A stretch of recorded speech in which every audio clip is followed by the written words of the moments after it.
keadaan keliru dan menyikapi kekeliruan orang lain. Apa contoh lain bahwa Nabi keliru? Misalnya, yang paling terkenal tadi itu surat Abasa. Abasa wa tawalla an ja'ahul a'ma. Satu paragraf, setengah surat isinya adalah teguran kepada Nabi, bayangin. Setengah surat isinya teguran kepada Nabi.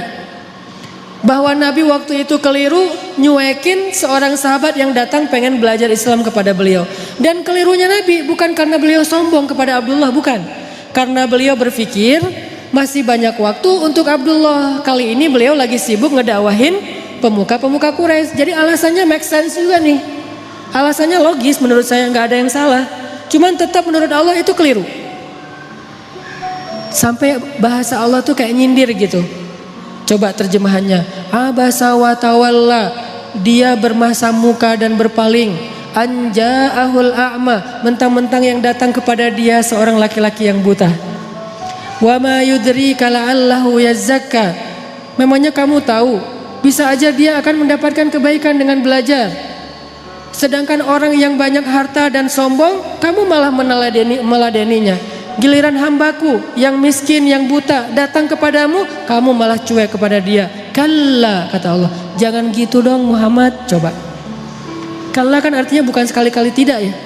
Dalam konteks ayat ini arti kalla, jangan gitu dong. Kalla innaha tadhkirah faman syaa'a dzakarah. Jangan gitu dong Muhammad, ini kan pelajaran untuk orang yang menginginkannya, kamu kasih pelajaran itu. Nabi ditegur sama Allah Subhanahu wa taala dengan bahasa sindiran, dan itu kayaknya kalau kita ditegur kayak gitu gimana perasaannya tuh? Bayangin seorang ustadz, seorang guru pondok pesantren, kiai besar, pemilik pesantren yang selama ini tuh ceramah menasihati murid-muridnya, tiba-tiba suatu saat dimarahi oleh orang lain gara-gara beliau keliru di depan umum. Kira-kira gimana perasaannya? Malu kan? Kalau dia gengsi. Nabi nggak malu. Bukti Nabi nggak malu apa? Ayat itu kemudian dibacakan oleh Nabi kepada para sahabat. Abdullah udah pulang karena Nabi bermasam muka. Tiba-tiba turun ayat surat Abasa. Nabi mengejar Abdullah, ngumpulin sahabat. Terus Nabi bilang, telah turun kepadaku satu ayat. Maukah kalian mendengarkannya? Mau ya Rasulullah. Sahabat semangat mendengarkan Al-Quran. Bayangin gimana perasaan Nabi bacain ayat teguran terhadap diri sendiri. Kebayang gak tuh? Kalau ayat-ayat yang lain bahwa Muhammad itu adalah uswatun hasanah, Muhammad itu adalah yang terbaik, Muhammad itu jujur, Muhammad itu gampang ngebacanya. Tapi kalau Muhammad itu keliru, ini berat nih. Tapi buat Nabi itu tidak berat. Menunjukkan Nabi itu sangat low profile. Bayangin kumpulin sahabat satu masjid, terus Nabi bacain Abasa wa tawalla an ja'ahul a'ma wa ma yudrika la'allahu yazzakka. Sahabat pada toel-toel, siapa yang dimaksud? Nabi. Oh Nabi. Pada gak enak hati kan sahabat juga dengerin. Oh jadi ceritanya Nabi lagi dimarahin Allah. Ya rame di antara sahabat. Nabi bacain ayat tentang diri beliau sendiri lagi ditegur sama Allah. Bahkan ketika seorang sahabat Abdullah bin Umi Maktum datang, Nabi langsung buka sorban. Untung dulu gak ada kupluk kali ya.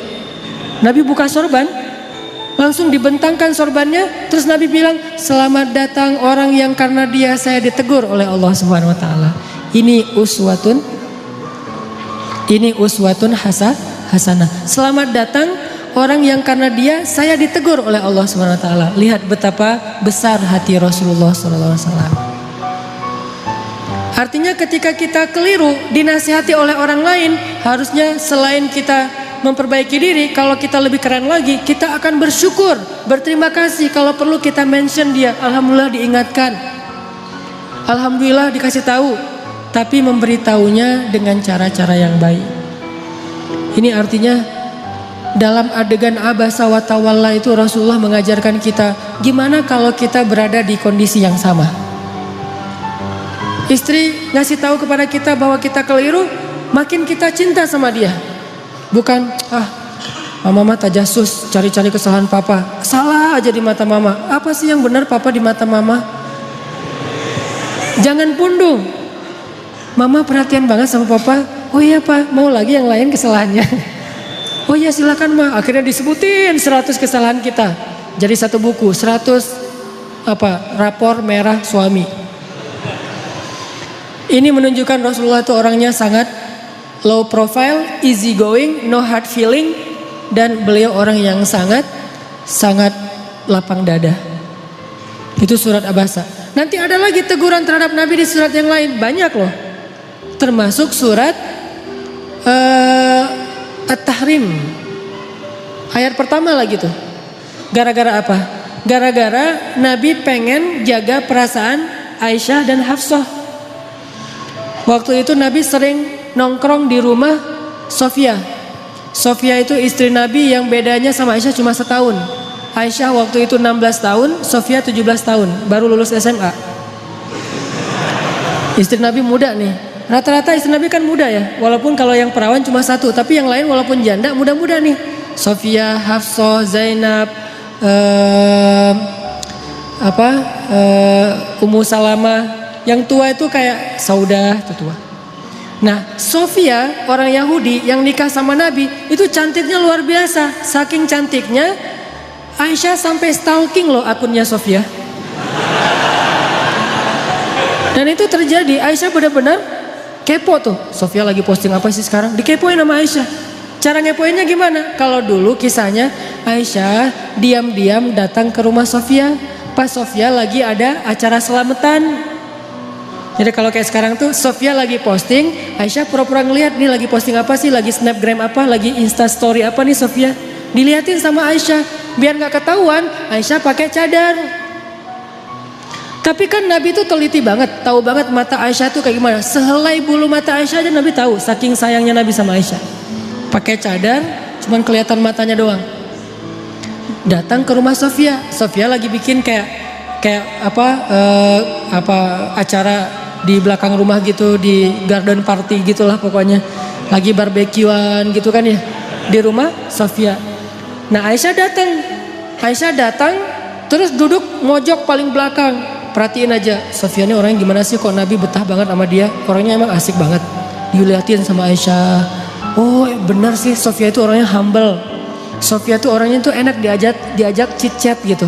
Sofia tuh orangnya tuh nggak ada matinya, terus aja ada tema. Makanya Nabi tuh betah banget di sini. Ditambah lagi Sofia itu kolektor madu. Dia tuh banyak ngoleksi madu-madu keren, madu-madu yang dari berbagai macam penjuru bumi gitu. Dikoleksi sama dia. Ini madu dari Yaman, ini madu dari Majalengka, ini madu dari mana gitu kan nih. Dikoleksi sama Sofia. Oh gitu. Aisyah dari jauh merhatiin, bahasa sekarang kepo. Dikepoin akunnya Sofia. Oh Sofia tuh posting madu. Oh Sofia tuh bisa bikin cake. Oh Sofia itu orangnya asik. Oh Sofia tuh seru. Oh Sofia apa. Nah lagi ngepoin Sofia, Nabi dari jauh ngelihat ada cewek kok sendiri banget di belakang mojok. Nabi liatin, ternyata Aisyah. Nabi sadar, oh ada Aisyah. Pas Nabi ngelihat ke arah Aisyah, Aisyah tahu Nabi ngelihat, Aisyah langsung pergi. Pulang dikejar sama Nabi. Terus slow motion gitu. Dikejar sama Nabi. Aisyah pulang, langsung pulang sendiri gitu. Nabi kejar, Aisyah dipanggil sama Nabi. Aisyah kaget, hah? Nabi ngejar saya. Kan itu penting banget ya buat cewek ya. Merasa didahulukan, merasa diprioritaskan, merasakan. Cewek banget lah pokoknya. Jadi kalian harus ngerti tuh beberapa trik. Jangan cuma bisa ollie dan kick flip gitu, tapi bisa ngetrik juga buat pasangan. Biar keren. Aisyah pulang, Aisyah kata Nabi dari jauh. Jadi agak-agak kayak drakor gitulah. Aisyah langsung lari ke belakang. Terus Nabi langsung nyamperin, yuk jalan bareng aku. Dipegang tangan sama Nabi, jalan berdua. Jangan dibayangin, susah. Pokoknya dengerin aja, membayangkannya nanti aja kalau udah halal. Pegangan tangan, jalan berdua. Pegangan tangan tuh nggak kaku gini ya. Pegangan tangan sambil gini-gini berdua, terus jalan dari rumah Sofia ke rumah Aisyah. Di tengah jalan ngobrol, chat gitu. Karena Aisyah juga orangnya tuh seru kalau diajak ngobrol. Aisyah tanya, Nabi, kata Aisyah, apa Aisyah? Gitu. Aku mau tanya, kata Aisyah. Boleh, tanya apa aja boleh. Kalau misalnya Nabi jadi penggembala, terus ada 2 padang rumput, yang satu tuh udah pernah dipakai penggembala lain, yang satu lagi nggak pernah dipakai. Kira-kira Nabi mau menggembala di mana? Pertanyaan Aisyah. Nabi langsung ngeklik. Oh, maksudnya istri-istri Nabi kan semuanya janda kecuali Aisyah. Jadi lebih cenderung kemana Nabi teh? Kata Nabi, ya pastilah ke padang rumput yang belum pernah dipakai menggembala siapa-siapa. Beneran? Beneran. Hore, kata Aisyah. Ya, nah. Ini lihat. Pengertiannya Nabi. Orangnya tuh empati banget sama pasangannya. Nah, suatu saat Aisyah tuh lagi nungguin Nabi pulang di rumah. Nabi kayak telat gitu pulangnya, padahal nggak macet, tapi telat pulangnya tuh. Kenapa ya Nabi kok telat banget pulangnya? Ditungguin sama Aisyah. Dan Aisyah waktu itu lagi satu geng sama Hafsah kan. Aisyah tuh gengnya Hafsah ya. Istri Nabi itu kan ada 2 geng. Geng muda sama geng tua. Emang kayak gitu kata ahli sejarah. Makanya baca sirah, kita akan tahu lebih banyak hal luar biasa tentang Rasulullah. Nah, Aisyah lagi berdua nih, lagi nongkrong di rumah Aisyah sama Hafsah. Kamu tahu nggak Nabi di mana? Katanya sih kayaknya Nabi tuh lagi di rumah Sofia gitu. Soalnya tadi aku ngeliat instastorynya Sofia lagi bareng dengan Nabi gitu. Oh, lagi di rumah Sofia, ngapain sih di sana? Biasalah, lagi nyoba-nyoba madu gitu kan. Madunya Sofia tuh banyak koleksinya, banyak macamnya. Oh gitu. Wah, kita harus cari cara nih biar Nabi nggak lagi senang minum madu di rumah Sofia. Tiba-tiba Nabi pulang. Assalamualaikum. Waalaikumsalam. Nabi pulang. Terus pas sampai di rumah, Nabi senyum-senyum ngeliat istri-istrinya berdua lagi pada nongkrong. Lagi ngapain nih berdua? Enggak, lagi santai aja, kata Aisyah. Boleh ikutan nggak? Boleh. Terus pas Nabi duduk, Aisyah bilang, ngapain sih lama banget nggak pulang-pulang, ditungguin loh dari tadi gitu. Oh maaf, soalnya tadi lagi itu di rumah Sofia. Betah banget sih di rumah dia. Ya gitu mulai nih ya. Betah banget sih di rumah dia. Emang ada apa sih di sana? Makanan enak ya? Dimasakin yang keren gitu ya? Emang dia masakin empal gentong ya? Gitu. Akhirnya Nabi bilang, enggak kok, cuma minum madu doang, nggak dimasakin apa-apa. Oh, pantesan mulut Nabi tuh nggak enak baunya habis minum madu di rumah Sofia. Udah nggak usah minum madu lagi di sana, nggak enak tuh. Kata Aisyah. Kata Nabi, oh gitu. Ya udah deh kalau gitu mulai sekarang saya nggak akan minum madu lagi. Aisyah merasa dimenangkan lagi nih. Tuh kan, kalau buat gua Nabi apa aja mau. Madu nggak boleh. Bayangin cinta Nabi kepada Aisyah sampai yang halal aja beliau haramkan, walaupun ditegur sama Allah. Jadi seorang suami, saya nggak ngebahas apa hukum rokok ya, kan ada yang bilang haram, ada yang bilang makruh, terserah deh itu mah ulama. Yang pasti ini bukan hukum rokok, tapi merokok dengan request istri. Gimana tuh? Suaminya tuh perokok banget. Terus kata istri, jangan merokok di depan aku dong, aku nggak tahan nih asapnya. Oh, mulai sekarang papa nggak akan ngerokok lagi.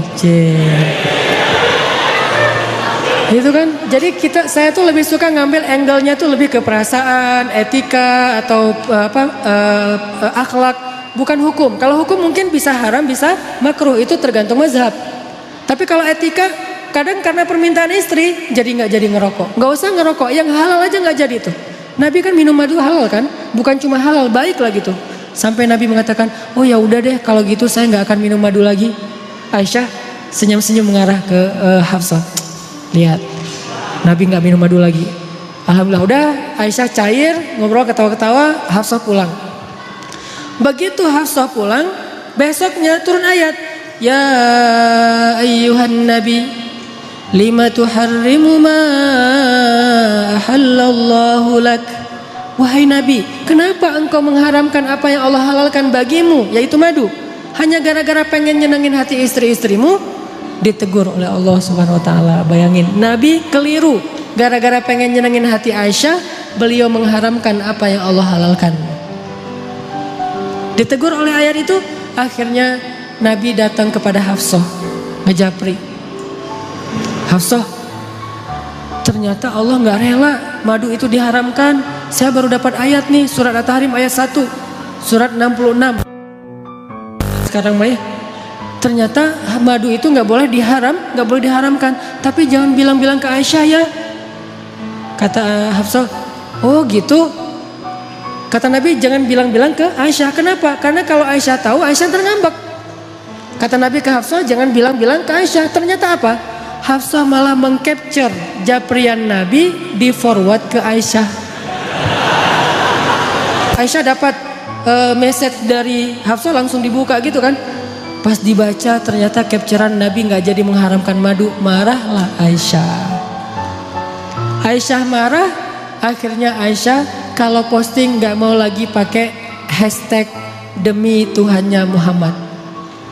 Karena biasanya Aisyah tuh kalau posting ada 2 hashtag. Kalau Aisyah lagi sayang, lagi normal, dia pakai hashtag warabbi Muhammad, demi Tuhan Muhammad. Itu hashtagnya. Kalau Aisyah lagi bete nih, hashtagnya berubah, demi Tuhan Ibrahim. Beda hashtagnya. Jadi kalau hashtagnya demi Tuhan Muhammad, ini postingan lagi kangen sama Nabi. Kalau hashtagnya demi Tuhan Ibrahim, ini lagi bete sama Nabi nih. Waktu itu Aisyah posting. Entah posting apa gitu, hashtagnya demi Tuhan Ibrahim. Nabi baca, wah Aisyah lagi marah nih, ada apa? Nabi datang. Sebelum Nabi ketemu Aisyah, Allah langsung DM Nabi. Kata Allah, ya Muhammad, ternyata Hafsah sudah mengcapture chat kamu itu kepada Aisyah, sehingga sekarang Aisyah dan Hafsah itu bersekongkol untuk marah sama kamu. Begitu Nabi datang, Nabi langsung bilang ke Hafsah, Hafsah, kenapa kamu capture? Kenapa kamu kasih tahu kepada Aisyah? Hafsah kaget. Ya Rasul, tahu dari mana? Aisyah kasih tahu ya? Kata Aisyah, enggak, saya enggak kasih tahu. Terus tahu dari mana? Kata Nabi, Allah yang ngasih tahu kepada saya. Turun lagi ayat berikutnya, khusus buat Aisyah sama Hafsah. @Aisyah dan @Hafsah_ Umar bin Khattab. Apa captionnya? Wahai istri-istri Nabi, kalau kalian masih terus menyakiti Nabi dan tidak bertaubat dan minta maaf kepada Nabi, maka Allah akan menceraikan kalian dengan Nabi dengan cara baik-baik. Lalu Allah akan menggantikan untuk Nabi istri yang lebih baik dari kalian, lebih solehah dari kalian, lebih cantik dari kalian, dan seterusnya dan seterusnya. Langsung Aisyah dan Hafsah datang kepada Nabi minta maaf dan kemudian selesai urusannya. Pelajarannya apa di sini? Nabi juga kadang-kadang gara-gara ngikutin perasaan keluarganya, istrinya, sampai melakukan kekeliruan. Bukan karena berbuat dosa. Tapi kemudian apakah Nabi mau memperbaiki? Mau memperbaiki. Langsung ngasih tahu kepada Hafsah, Hafsah aku salah nih, ternyata gak boleh mengharamkan madu. Gak ada rasa gengsinya. Itulah uswatun hasanah pada diri Rasulullah. Dan ada yang lebih berat. Teguran Allah kepada Nabi dalam kasus tawanan perang di surat Al-Anfal. Ini lebih berat lagi nih. Ayat 67 nanti cek deh di rumah.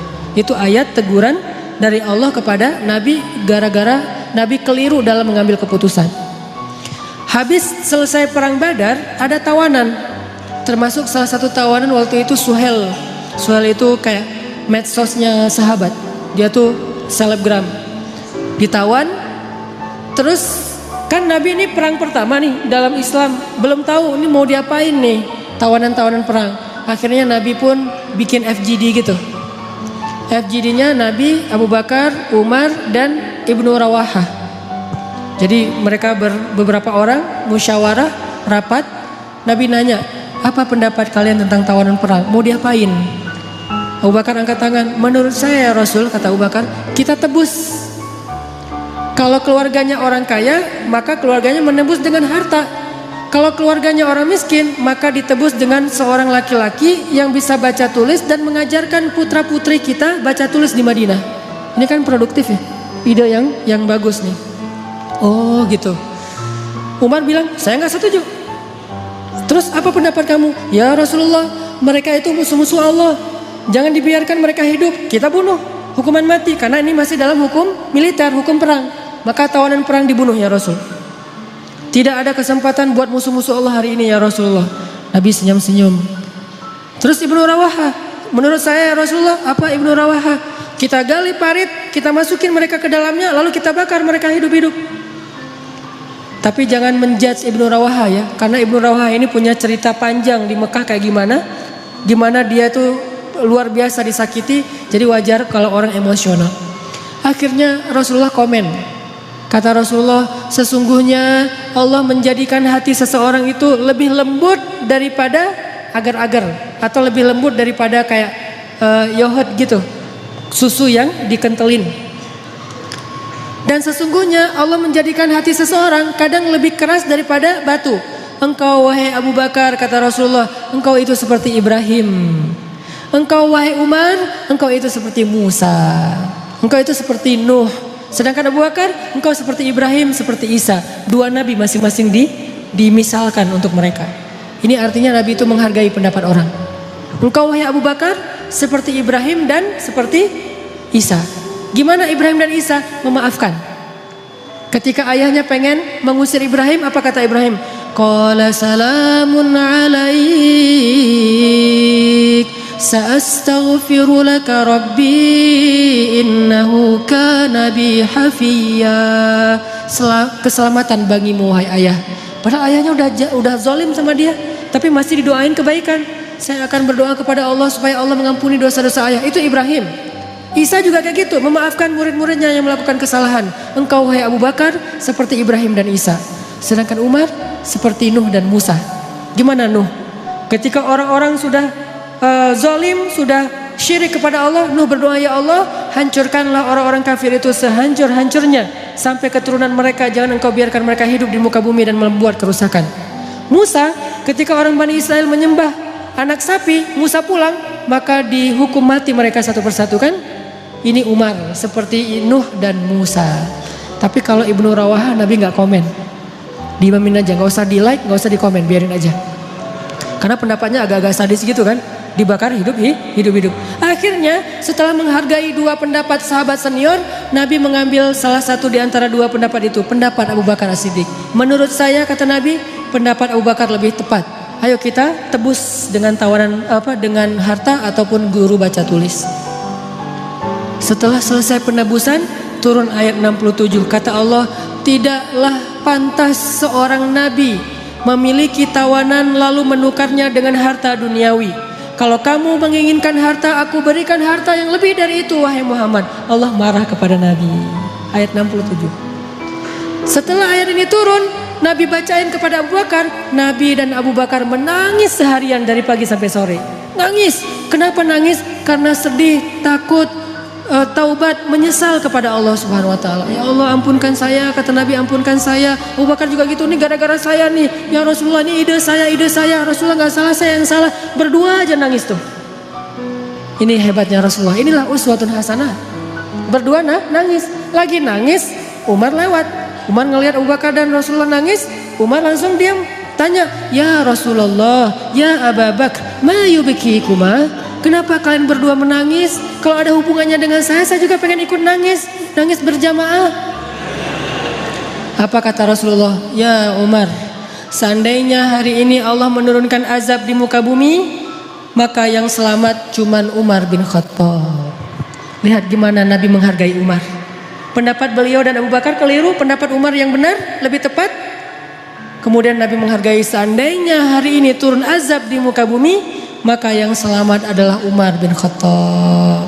Nabi gak pernah merasa gengsi. Umar, kok Allah gitu banget sih? Kan saya yang Nabi, kenapa kamu yang benar? Padahal kan kalau mau tuh, Nabi tuh gak usah musyawarah loh. Tinggal minta aja, ya Allah nih tawanan perang mau diapain?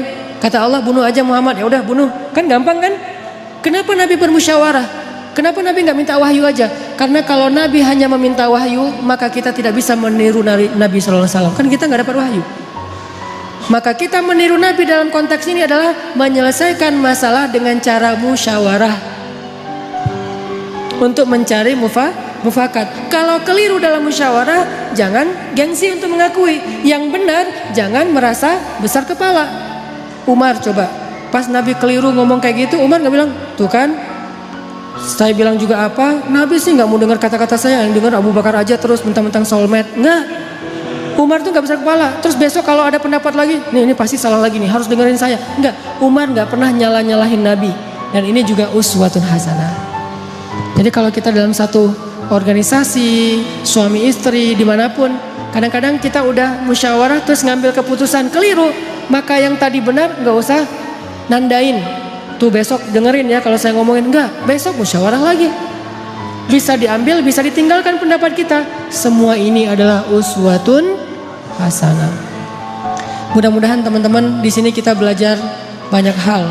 Belajar lapang dada, belajar low profile, belajar tawadu, belajar nggak gengsi, belajar biasa aja, nggak usah merasa besar kepala kalau kita pas lagi benar, lagi tepat. Belajar berdamai dengan pendapat yang berbeda, belajar untuk memperbaiki kesalahan walaupun yang memberitahunya itu seorang budak dari Habasyah, belajar berperilaku lebih elegan. Karena semua kita adalah manusia, maka semua kita punya peluang yang sama dalam melakukan kekeliruan.